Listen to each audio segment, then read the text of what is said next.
Okay, everyone, I am so excited about this guest on my podcast. His name is Dr. Ken Berry. He is from Tennessee. He is a family physician turned YouTube powerhouse sensation with over 3.5 million subscribers. And Dr. Berry debunks all of the myths that you thought you knew about health and nutrition. What do we put in our bodies? Why do the things that we thought we knew or we always heard are not true anymore? How do we know what to do? I myself have become a bit of a biohacker and a health nut, and I still don't know. Is salt good for me? Is salt not good for me? Uh, Butter, I was told stay away from butter. So we are going to ask Dr. Berry all the questions. So coming up next, the man himself, Dr. Ken Berry. A very, very commentary. There you are Hello, Mary. in the flesh. Dr. Yes. Berry, I am so excited that I'm having you on my podcast, I have to tell you. Well, thank you very much. It's a pleasure to be with you. Well, I'm so excited. I cannot tell you how excited I am because I have so many questions. I have pages of questions. I could probably talk to you for 2 or 3 hours. I'm so inquisitive about everything. But first of all, I just want to say thank you and tell everybody that you are a family physician for over 20 years. You are hailing from Tennessee, the great state Yes, of Tennessee. that's right. And that you have over 3.5 million followers or subscribers on YouTube. I mean, Correct. congrats on that. That's amazing. I know it's And still hard to believe sometimes. it's incredible. And you are an author. And here's the title of the book, which I want to ask you in depth about, is Lies My Doctor Told Me. Okay, Yeah, because Dr. Berry, the opposite of that is, trust me, I'm a doctor. And for right. so many years, people, I mean, and now even, so most people, I would say, they trust their doctor and they listen wholeheartedly to what their doctor tells them. Sure. What do you say about that? Well, there was a time in history in the past when you could trust your doctor. When the physician's desk reference that listed all the pharmaceutical drugs was about an inch thick. Currently, if you get it in book form, it's probably 9 inches thick. Many, many thousands of pages of FDA approved pharmaceuticals. And I chose the title of the book very actually to the consternation of the publisher. They were wanting to call it medical myths or misconceptions. And I'm like, no, if your hairdresser tells you, hey, you should take this medication, well, she does your hair. She has no fiduciary duty to know what she's talking about. She literally could have seen that on a podcast and then now she's telling you, right? She Right. has no duty to know what she's talking about, but a licensed doctor who's taken an oath has a duty to either tell you what they know or, to be honest, and admit, I don't know. Let me look it up. I'll get back to you. But most doctors don't do that. They just parrot what the drug representative told them. They never verify things. They never look things up. Very often, a doctor will read a blog post or watch a podcast, and then they will literally include that in further the next time they're in front of a patient. That now becomes the advice they're giving the patient. They haven't checked the research. They haven't dug into the subject at all. They haven't thought about the ancestral appropriateness of it. That happens each And and every day. why do you think that is? I mean, I don't, and Well, it's a, what made you think out of the box? That, I'll tell you, Mary, I'll tell you a secret about doctors. Most people either don't know this or they've just never thought about it. But when I say it, it's going to sound self-evident, but at the same time, it's going to sound a little bit sacrilegious. Doctors are just dudes and chicks, just like me and you. They're yeah. not demigods. They're not their IQ is not off the charts compared to the average person. They were just people who could study hard and they could take standardized tests very well, and they made it through medical school and made it through residency. Now, definitely, they may have had a dream of being a doctor, of saving people, of helping people, but they're just dudes and chicks. There's nothing special about them. And so then you're like, oh, okay. So when Ralph, my mechanic, kind of misleads me and says I need a new engine when I really didn't, I just needed an oil change. That's just Ralph being Ralph, Ralph being a mechanic. Yeah. Well, Ralph could just as easily be your doctor, and the drug rep for a certain drug was in there and brought free lunch for him and the staff right before your visit. That doctor, because he's just a dude, just like me, is going to be more likely to prescribe that medication that he just got a free lunch. And it's not a conspiracy. It's not evil. It's just human nature. When people are nice to you and they bring you gifts, you tend to want to reciprocate. We're all like that. Yeah. And, I mean, not to get off on this tangent, but we all know about some of the drug companies and some of the prescription medications that have actually been so harmful to people, Sure. but they continue to prescribe them, knowing they're addictive, knowing what the outcome could possibly be. And the pharmaceutical reps are a little deceiving too, right? They're coming in with balloons and cakes and looking, some of them beautiful girls coming in mini skirts to kind of get these doctors to rep their medications too. So it's kind of an underworld, isn't it? Sort of the pharmaceutical. Almost. And you can see just how deep the tentacles of big pharma go with the recent OxyContin scandal. Yeah. And there were some dramatizations and a couple of books written about it.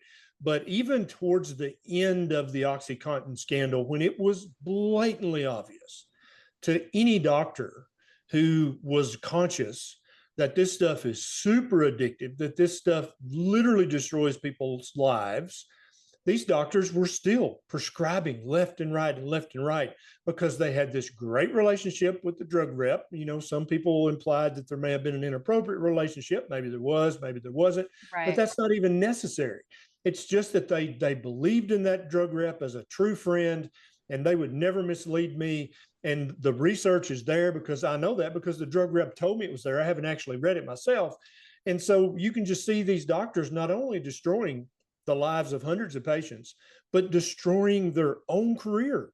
So what made you, Dr. Berry, decide to go left of center? Like what made you go outside of the box to say, I'm going to actually be really courageous and I'm going to go out and tell the public, don't listen to everything your doctor says? I don't think of it as being heroic. I think of it as being I'm just one of those people that anytime I'm told something by someone in authority, I don't ever just blindly believe it. I never have. I was questioning the whole Santa Claus thing when I was 5 years old in kindergarten. Just have always been like, is that really true? Let me look into that. Yeah. And so very early in my medical school career, a professor would say something, and then after maybe an hour of research, I'd be like, that's demonstrably false. But yet he just taught that to all 175 medical students in my class. And am I the only one who looked into it and went, that's not true? But I've kind of always had that personality. And then in medical school and early medical practice, you don't really have time to do a ton of research. So I kept just kind of squirreling away these lies back in some corner of my brain. Like, I'm going to look that up one of these days. I don't know if that's true or not. And so then when I was in practice, I'm still very busy, but I had a little spare time. I could actually start looking into this. I kept finding another lie and another lie and another lie. And the reason I use the word lie, Mary, is because a doctor has a sworn fiduciary duty to either know what they're talking about or to not say anything at all. So it's not just a myth or a misconception. If your doctor tells you something, it's their duty to know better, right? And so if they don't take the time and expend the effort to know better, then it's equivalent to a lie in my book. I've been so interested lately in the describing of medication because my father has stage 4 prostate cancer. He's 86 years old. He must have 20 pills he takes. And the problem is that he's got the oncologist, he's got his family doc, he's got the urologist, he's got other doctors that he's seen at different emergency rooms. They're all prescribing medicine, but nobody is the head honcho going, no, this is too much of this. So I go through them. I'm not a doctor. I've learned a lot in the last 5-6 years about medicine, more than I really cared to learn, I have to say. My mother passed away from negligence during surgery. So I kind of went down this rabbit hole. But who is the one that's in charge technically if a patient has, comorbidities? Who's in charge of overprescribing these medications? That's a great question. And I think it's a question that most docs never consider. In my opinion, it should be the primary care doctor who, because they're the ones who refer them to all the specialists, they get a report back from the specialist. There's this thing called medication reconciliation that's supposed to happen. Anytime there's a new medicine started or a new medicine stopped, that's supposed to be updated in the chart, really hammer it like when a patient's in the hospital or when they're first admitted. The nurses will go over your medications and your supplements with a fine-tooth comb. They'll document everything. And then on the day of your discharge from the hospital, they'll do that again. But that's really not done in the clinic setting like it should be done. But I think to answer your question, it should be the primary care doctor who's kind of the shepherd who sends your dad to urology and sends your dad to endocrinology. When they come back and bring the report, they should update the medication list. And so the definition of polypharmacy is if you're taking more than 5 medications, and keep in mind, this can be prescription medications and or over-the-counter medications. Many people think that over-the-counter medications are just as safe as pure snow, but that's absolutely false. They can have terrible side effects, and they can also have interactions with prescription medications. But your dad doesn't really suffer from polypharmacy. Your dad is currently suffering from hyperpolypharmacy, which is being on greater than 10 medications. And so it's super common for people who are 65 years of age or older to suffer from hyperpolypharmacy because of all they get sent to all these specialists. Everybody starts 1 or 2 or 3 drugs, and doctors are great at prescribing medications. We're very well trained at that. But I never received a single day of training for de-prescribing, which is, I think, in many cases, just as important, if not more important, than prescribing in the first place, especially as someone is getting older. The risk of polypharmacy and hyperpolypharmacy skyrockets after the age of 60, 65. It seems like doctors just keep prescribing. Okay, you've got that ailment, you've got that ailment, so let's just give you medicine for that. Before you know it, they're taking 15 medications. There was this something I read not too long ago. It was quite funny. Like a 95-year-old guy goes into the doctor and he says, "Doctor, I've got a problem with my knee."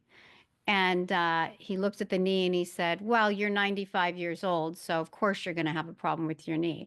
He said, "But the issue is my other knee's fine." So, I mean, like, what's the moral of that story? So we brush people off because of their age, and it's almost like they get shoved into God's waiting room. Yep.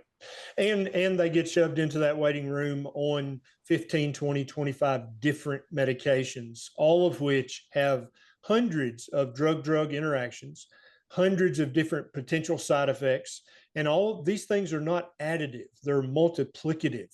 So when you have somebody on 2 medications and you add a third, you're not just increasing their risk of interactions or side effects by 33%, you're tripling. And each time you add an additional medicine, it's almost an exponential increase in the risk of a drug-drug interaction or a drug side effect. And then when you add to that, this person is 65, 75, 85 years old, the risk of a drug-drug interaction it's more common than it not happening. It's just, it happens all the time. It drives me crazy. And it's just like, and I'm an advocate for him. I advocate for him. So what about people who don't have someone that's looking out for them? Right. So they wind up in a nursing home on 25 or 30 different medications. And I'll tell you, there's an experiment I would love to do. I would love to find 100 nursing home residents with the diagnosis of dementia. And I would love, over the course of 3 or 6 months, to slowly de-prescribe them off medications that they obviously don't need, they're not benefiting from. My hypothesis is that at least 10% of those people are in the nursing home for medication-induced dementia. And when you de-prescribed enough medication off of that patient, they would be able, willing, and ready to go back home and live independently. At least 10% of the nursing home population is in the nursing home because of hyperpolypharmacy. There's so many doctors like me now, more and more every day, who are eager and willing to say, hey, let's look at this with fresh eyes. Let's restudy this. Let's not do the study that was designed by the big pharma company. Let's design our own study, because the average patient has no idea that all the research that was done to get FDA approval for the medications they're taking, that research was designed by, paid for, and in many cases performed by the pharmaceutical company that's going to make $1 billion off that drug. A lot of people don't realize that. And then when you combine that with an FDA, Food and Drug Administration, that literally is peopled by officials who are either used to be big pharma, or they have a promised cushion position at big pharma. As soon as they retire from the FDA in 3, 5, 10 years, they know they've got a $1 million a year gig waiting. But doctor, isn't that unconscionable? Yeah, the incentives are so perverse as to be nauseating. Like the average person who just lives their life and 1 + 1 has to equal 2, and you always give correct change. And if you find a wallet full of money, you actually see who it belongs to and give it back. That kind of person would be repulsed, literally grossified by the behavior of the FDA and big pharma at the top levels, where most people don't have access to see what goes on behind the curtain. It's unbelievable. I mean, it's not to say that there aren't good things about pharmaceuticals, because, Sure. all of us have been on antibiotics one time or another, and there's certainly things that have been really, really useful and have helped save lives. What are your thoughts on statins? I think it's the #1 drug prescribed in the United States and Canada. Yeah, for about 99.9% of people taking a statin, the statin is doing them no benefits whatsoever. It's not helping them in any way. It's just increasing the risk of very common side effects, some of which are quite severe, some of which are just annoying but not really dangerous. So a statin, the brand names would be Lipitor, Zocor, Crestor. There's some others, Pravachol.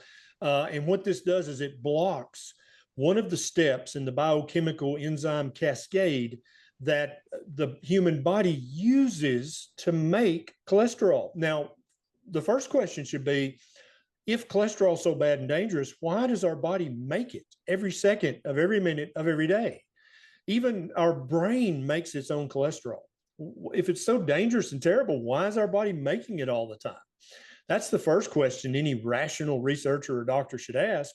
And so then when you say, oh, well, all of the research done to get FDA approval for the statins was designed by and performed by the companies that were going to get the patents and get the FDA approval and make $1 billion. When Lipitor first started advertising in all the magazines, that was before the internet, their ad was a guy holding his chest, and down at the bottom it said Lipitor resulted in a 35% reduction in the risk of heart attack. Now, to the average person, you're like, 35%. Wow, that's huge. That's big. That's worth taking a pill every day for the rest of my life. So the problem with that is that was the relative risk. That wasn't the absolute risk. Right. So the truth of the matter is if you take Lipitor once a day, every day for 20 years without fail, it'll add somewhere between 3 and 5 days to your life. Wow. That's it. That's a big stat. So if they had put that in the magazine ad, probably not many people would have taken that. It's like, yeah, I'm not going to take that for 20 years just to add 3 days. And then those 3 days, I'm going to have muscle aches, muscle pain, fatigue, higher blood sugar, lower testosterone, because those are side effects that statins can have. Well, what about the fact that statins also are there to, the aspirin, a baby aspirin a day. Remember when it was the baby aspirin a day that could take the place of a statin, pretty much. I know there was a lot of talk about that, but even baby aspirin now for people over the age of 60 or 65, if you're taking a baby aspirin a day for primary prevention of heart attack, which means you've never had a heart attack, you've never had bypass surgery, you've never had a stent placed, you're just taking it to prevent a heart attack, the risks of taking a baby aspirin outweigh the benefits for that person. And I've made YouTube videos about that, but still the average doctor has no clue that that's what the research shows. And the average patient says, no, my doctor told me to take a baby aspirin every day. That was disproved 7 years ago. But the average doctor is anywhere from 5 to 10 years behind on what the latest research shows. And I'm not talking about observational research. I'm talking about randomized, double-blind, controlled research that you can basically take to the bank and say, if whatever this study finds, that's the truth. Those studies have shown that after the age of 60, 65, taking a baby aspirin a day you're going to have brain bleeds, gut bleeds, stomach bleeds. You're going to have some kind of side effect that's going to outweigh the benefit of taking the baby aspirin every day. But the average person has no idea. My father is on the statin and the baby aspirin. Why Yeah. does he need both? Why does he need either or? So, which brings me to a whole new part of this conversation, which is we're talking about LDL and HDL and cholesterol and those kind of things. First of all, a lot of people don't know what their cholesterol levels are. They don't go get them tested or they don't get the blood work. But why is it that a person can, my brother just died last year from a coronary or a cardiac arrest. He was 100% occluded. He had the worst diet known on planet, like the worst. But my brother had also been an addict for many years. But he also ate horrifically. And we always said, you know what, you're like going to be a walking heart attack. However, he did have his blood work done. The GP found that his triglycerides, I read the chart with my brother, were off the chart. They were so high, but he never went in for anything more. Never went for a stress test. He never was told to. And he even said to me, why are my triglycerides so high? But that brings me to nutrition. And how do you control everything? And I know you have your own theory on how to do that. So I'd love for people to know what that is. So your brother's triglycerides being so high, that was a huge red flag that he was going to have a heart attack. I'll bet you money that his HDL cholesterol was also low.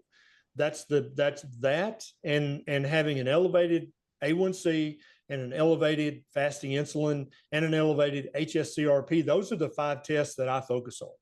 I don't care what your total cholesterol is. I don't care what your LDL cholesterol is. I don't care what your ApoB is, your LP little a. All I care about is your triglycerides, HDL, A1C, fasting insulin, and HSCRP, C-reactive protein. C-reactive protein, doctor, is basically your inflammation marker? That's correct, yes. And anything can cause the CRP to go up. But if you have an elevated CRP, along with high triglycerides and a low HDL and elevated A1C, elevated insulin, that puzzle's put together.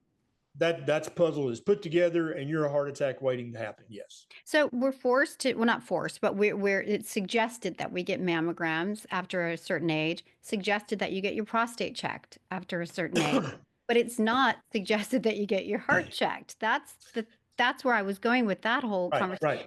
Right. I just don't understand that. You wait for the first heart attack and then you find out. Yep. And that's a valid question because heart disease is the leading cause of death in both men and women. Most women think breast cancer is the leading cause of death in women, and it's not. It's heart disease. And so I think that's a valid point. Why are we screening for these things? Like prostate cancer, for instance, the average prostate cancer, a man can live with that for 20 years before it finally kills him. Okay. Yeah. But a heart attack, you have a big heart attack like your brother did, you're done. You're clocked out. I'm not sure why there's not more aggressive screening for heart attacks. What the experts would tell you is that the cost benefit analysis, it's just too expensive to screen everybody. But now we have this new screening test called a CAC, a coronary artery calcium scan or score. Oh yeah, I've heard of this. Mm-hmm. Yeah. And it's a very quick little CAT scan that doesn't use nearly as much radiation as a regular CAT scan. And it can give you a number ranging anywhere from 0, which is perfection, means you have no calcification in your heart arteries at all, up to several thousand points, meaning you've got tons of calcification. And if your brother had a CAC scan, before he had that heart attack, there would have been flashing lights all over the hospital saying this guy needs to go to the cath lab right now, right now. and could have potentially saved his life. But one thing that health insurances, and then in places like Canada, governments don't want to do is spend a lot of money, because if they spend too much money, then the citizens are yelling at them or the insurance premium's too high. And so there's this balancing act between how much does it cost and how much benefit is it going to give me, but also what are the possible side effects or bad complications. There's all these things that have to be juggled at once, and only a good doctor who's paying attention is able to juggle all those things successfully for their patient. And I think a lot of doctors, particularly in Canada, I know, they're overtaxed. They're completely overtaxed. Absolutely. Absolutely. And the degree of physician burnout in both the US and Canada is sky high. The rates of physician suicide is so much higher. You wouldn't think that being a doctor would be put you at high risk for suicide, but the rates of suicide, alcohol addiction, drug addiction, mental health disease is sky high, because doctors are basically in this pressure cooker trying to practice this profession that they dreamed about since they were 9 years old. Yeah. I'm going to help people and save people. I'm going to be this hero. Basically, who doesn't want to be a hero? But then when you get there, medicine's not at all like you imagined it. You're basically a scut monkey for the insurance company, the pharmaceutical companies, and if you work for an HMO, or like in Canada, you work for the government, essentially, you're worked like a minimum wage hourly employee. Yeah. And there's protocol, and you can't break that protocol either. Absolutely. And so anytime there's a protocol or there's an algorithm that you have to follow, that negates your ability to think critically. You're not even allowed to think critically. You're not allowed to say, yes, but this is a unique patient in a unique position. If you don't follow the algorithm or follow the protocol, you're going to get in trouble. And that's not how medicine should be practiced.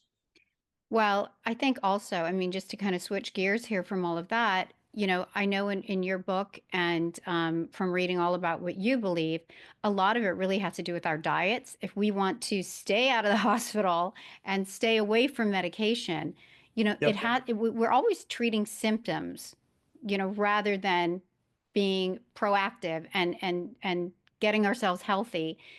And so that's why I think it's really important that people starting from the beginning, from nutrition and health, Yep. but having said that, it's all confusing. Everything is Yes. confusing.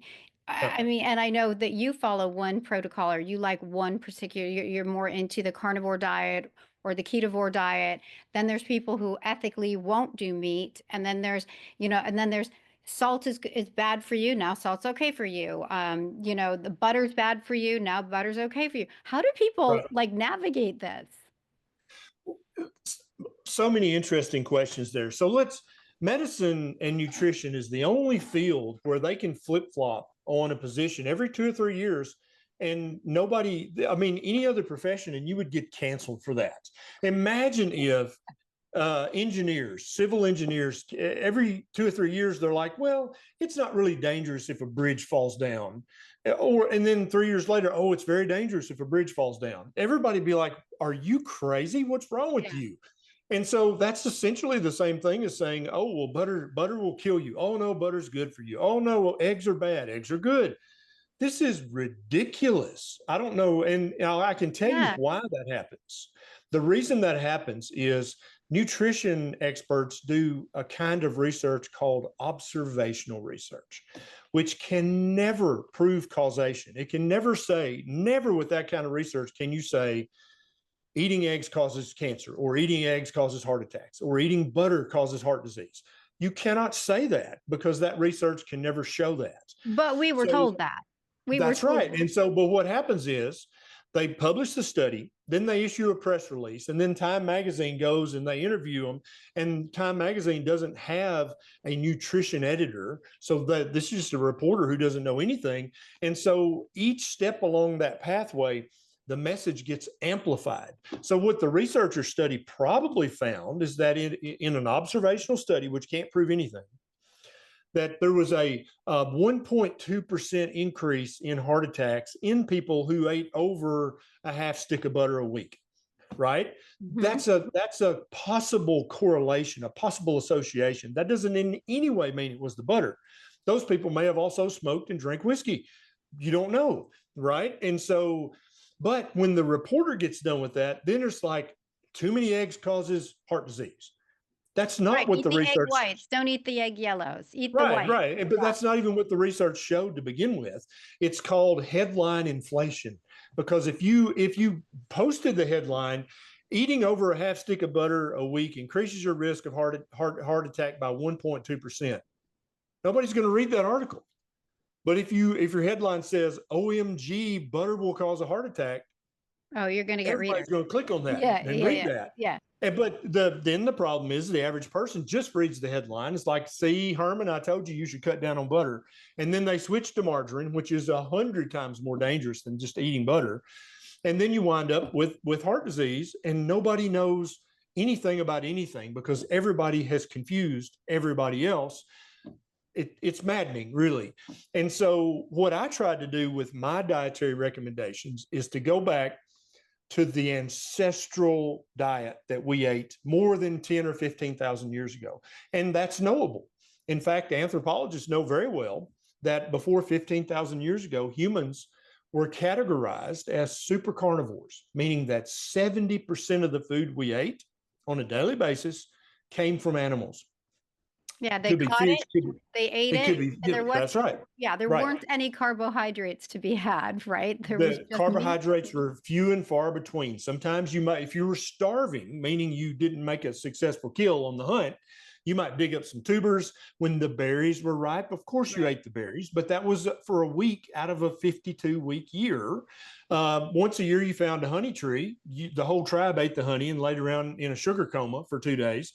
But that was once a year, right? But on the daily basis, human beings ate lots of healthy animal fat and animal protein. And they didn't trim the fat off the animals. They hunted specifically the fattest animals they could find, and they ate all the fat. And so what did the animals eat? The animals, because I know you've mentioned this, and I think something in your book about the animals were eating the grass and the grain and the things on the, so they fattened up from that.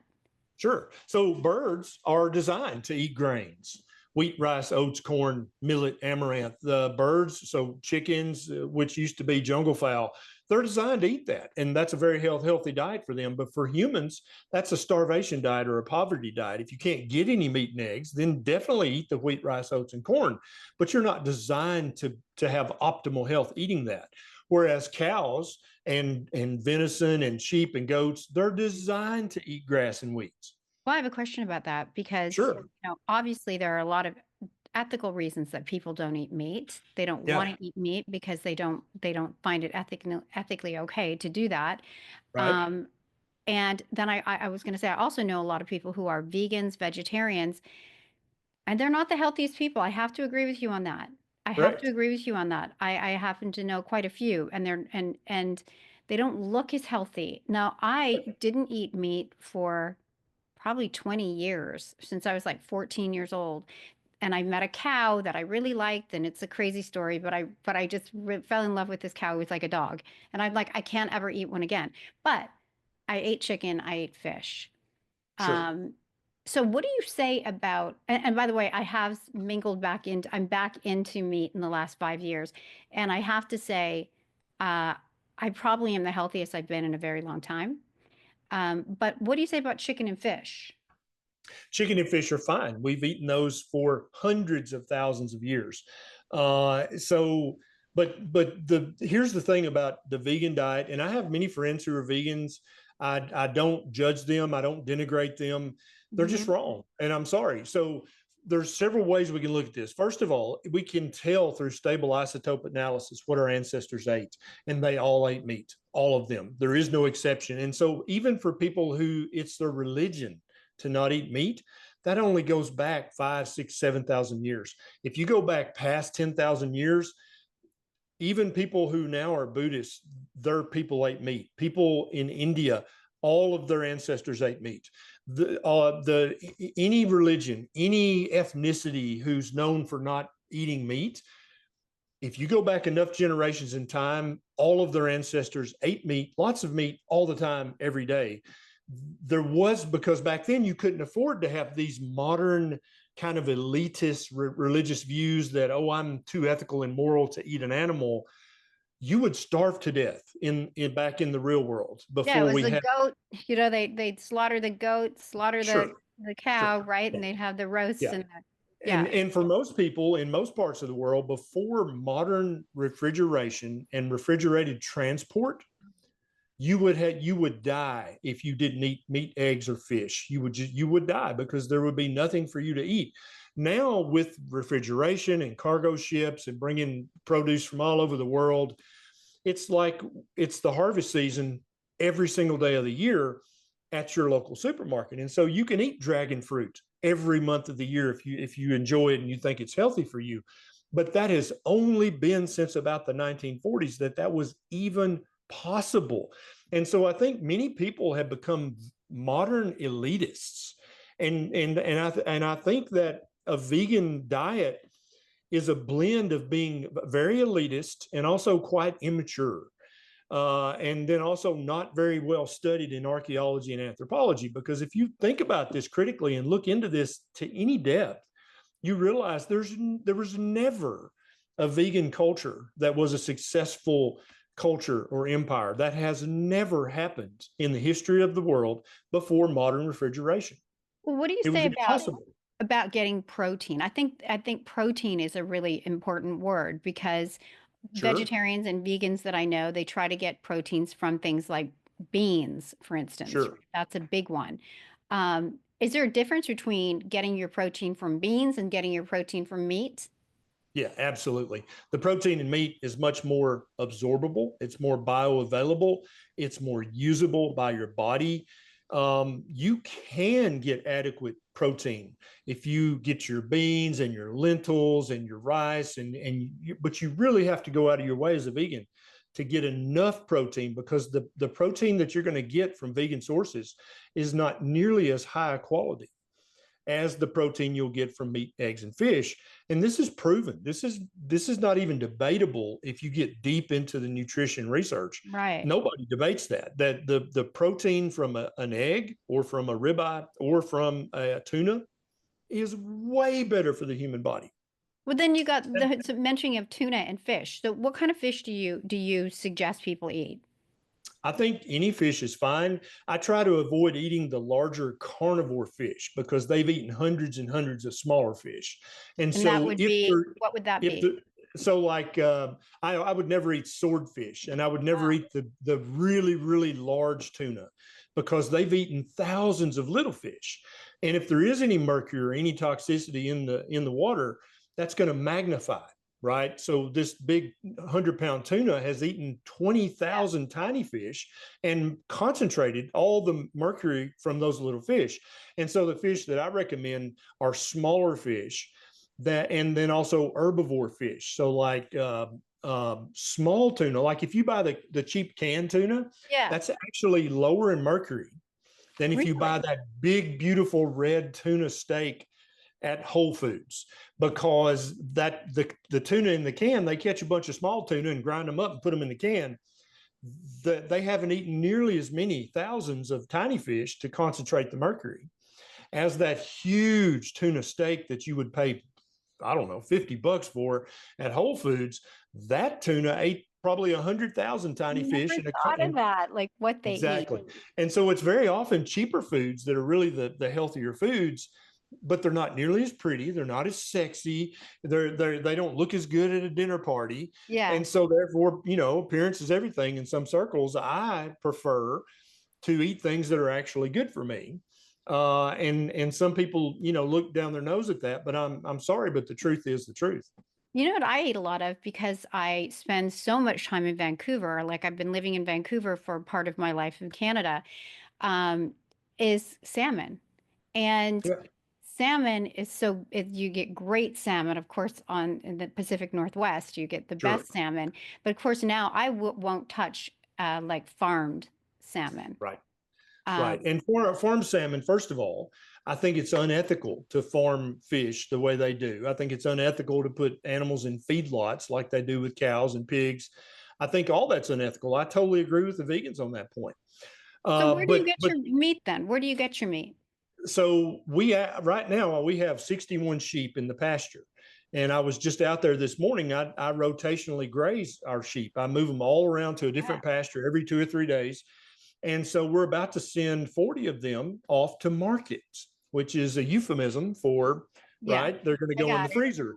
And but they literally have lived the best sheep's life. They've got a Great Pyrenees guardian dog that protects them from predators. They get fresh grass every 3 days. They never get fed the Purina crap that's made in a factory that if a farmer kept their sheep in a feedlot, they couldn't feed them grass. It just wouldn't be, it'd be cost prohibitive. So they have to feed them the Purina, whatever. And that causes the sheep to be sick. Plus the sheep's locked up in this tiny little pen. They don't love that. So my sheep live the most perfect sheep life they could ever live. And they have one bad minute on one day, and that's it. And just like every wild animal in the wild, they're going to die and something's going to eat them. If people want to have meat, if they are meat eaters, there's organic. I know when I go to the grocery store, I'm looking at Whole Foods. If there's organic, then there's something that doesn't have organic written on it. So you pay more, obviously, for organic that are ethically raised and those kinds of things. So do you suggest, obviously, eating organic, or do you say get to know your butcher? Here's the advice I give to people who ask me this question. If you can afford to do better, then you should do better. So you should get to know your butcher. You should get to know your rancher. You should go and see the cow in the pasture, see what kind of life they're living. Then tell your butcher, hey, I don't want you to trim the fat off this. I want to keep all the fat that comes with the meat because that's the way my ancestors ate it. I'm going to eat it that way too. But here's the problem, Mary. Millions and millions of people around the world cannot afford that, or they don't have access to that. Yeah, that's true. Yeah. Right. Now, so this advice that I'm about to say now, so my previous advice is for everybody that can afford to do better. You need to vote with your dollars and do better. Okay. You need to spend the extra money for the grass-fed, grass-finished beef that lived a beautiful life, because by spending your dollars doing that, you're going to stimulate that economy. So that rancher can buy 200 more acres and then have 50 more cows and keep expanding so that more and more people will have access to that because the price will come down. But for people who cannot afford that, listen carefully. And this really infuriates a lot of people when I say this. If you're listening to this right now and you're broke, literally broke is a joke, and I've been there, so I can say this. I would rather you eat cheap hot dogs, cheap bologna, cheap ground beef, chicken legs, chicken thighs, sardines in the can, tuna fish in the can. Those things that I just said are health foods if you compare them to the most expensive cereal on the cereal aisle or the most expensive loaf of bread in the artisanal bread section. Yeah. Those meats, because you think about it, what is a hot dog? What's it made of? Well, it's ground up meat, it's salt, and it's spices. That's what it is. Where's the junk? And now, of course, some brands will put some sugar and maltodextrin and other junk in there, but it's free to read the ingredients, isn't it, Mary? You can turn it over and read the ingredients. And if there's a lot of sugar, you'd be like, no, I'm not getting this one. But here's one with just meat, salt, and spices. I'm going to get these. Now, all of a sudden, hot dogs and bologna and ground beef and deli meats, if you read the ingredient list and buy only the cleanest ones, now you're eating healthy food that's inexpensive. A lot of people cannot just stick to meat. That can be very boring, right? And for some people, it is very boring. They cannot do it. Other people love it and never look back. Or you don't get filled up. What if you don't feel full? Because like rice and bread and all that stuff can make you full. And what about they make you feel full for about 30 minutes and then you're looking for a snack. Whereas when you eat fatty meat, you're full for many, many hours. So let's talk about the proper human diet spectrum. There's not just one diet that I recommend.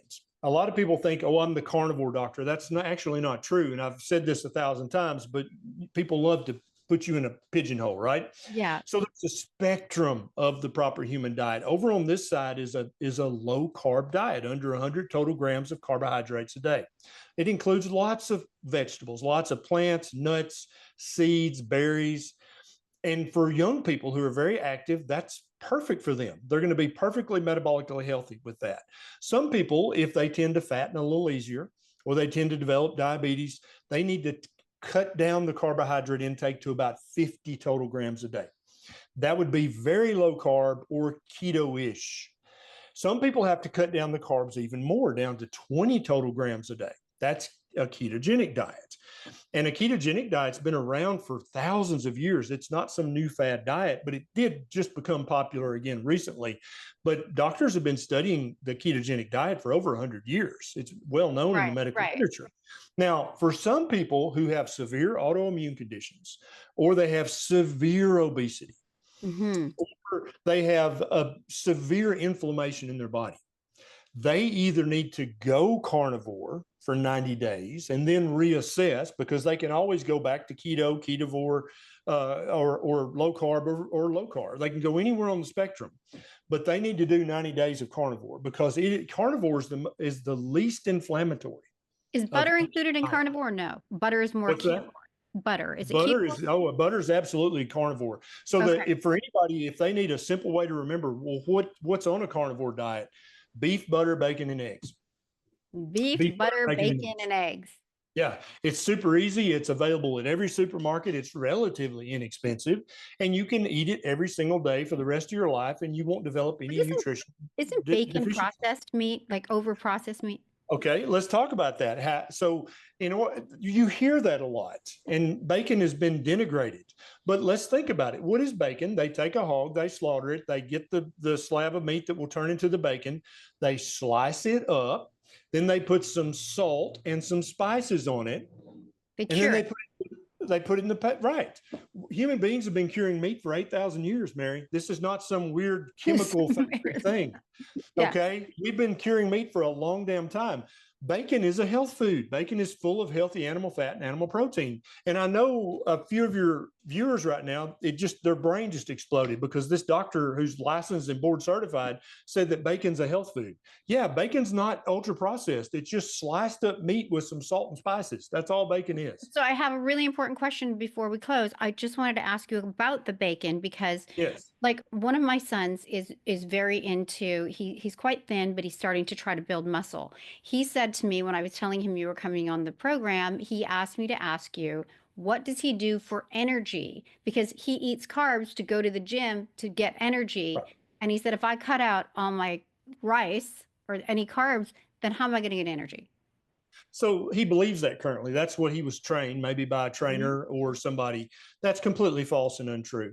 But he's not going to be able to switch to a carnivore diet and overnight and then go to the gym and have the same performance he has now. It takes the body anywhere from 3 days to 3 weeks to become what's called keto adapted, because your son's body can burn fat for energy actually better than it can burn sugar, the glucose in the rice. Yeah, but it takes anywhere from 3 days to 3 weeks to get keto adapted.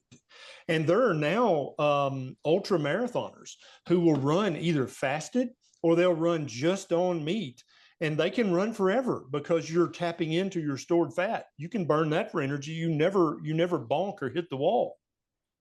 But you can't, he won't be able to do that overnight. It'll take him a few weeks. He needs to go on carnivore and expect to lose some performance in the gym for 2 or 3 weeks. But then that performance is going to come back, and then he's going to start having regular personal records. Regularly, he'll break his PR, and he'll be very, very happy with that. And we see that on the carnivore diet all the time. Okay. Mary, thank you for having me on. It's been a pleasure. And I meant it when I said, let's do a round 2. I would love to. Thank you, doctor, so much. And have a great, great rest of your evening. Thank you very much. Thank you so much. Take care. Bye-bye. See you soon.